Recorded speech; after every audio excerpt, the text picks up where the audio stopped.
Дүйнөлүк банктын Европа менен Борбордук Азиянын транспорттук инфраструктурасын жаңылоого багытталган инвестициясынын дээрлик жарымы Казакстанга таандык. Бул тууралуу аталган каржы мекемесинин өлкөдөгү туруктуу өкүлү билдирди. Азыр бул банктын каржылоосу менен жалпы баасы 3,2 миллиард долларды түзгөн эки ири долбоор ишке ашырылууда. Бул өлкөнүн түштүк менен батышын, чыгышы менен батышын бириктирген эл аралык транспорт коридору. Пландаштырылган 2000 чарчы жолдун 1600дөн ашыгы салынып бүткөрүлдү. Ошондой эле азыр тараптар өлкөнүн түштүгү менен түндүгүнүн ортосундагы 4 тилкелүү жолдун курулушуна даярданууда. Долбоор Транскаспий эл аралык каттамын мультимодалдык өнүктүрүүгө түрткү берет.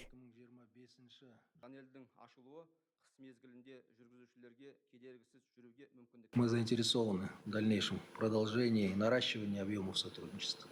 Все необходимые решения, какие нужны для этого. Биз мындан аркы кызматташууга кызыктарбыз. Бардык зарыл чечимдер тез арада кабыл алынышы керек. Бүгүн абдан маанилүү маселе көтөрүлдү. Жергиликтүү камтоонун үлүшүн көбөйтүү жана Дүйнөлүк банк тарабынан каржыланган долбоорлорду ишке ашырууга казакстандык компаниялардын катышуусу үчүн шарттарды түзүү. Биз бул демилгелерди толугу менен колдойбуз жана жергиликтүү бизнести компетенттүүлүктү өнүктүрүү биз үчүн абдан маанилүү. Биз бул маселе боюнча чогуу иш алып барабыз. Местного бизнеса и компетенции и тому подобное. Поэтому здесь будем вместе работать над этим.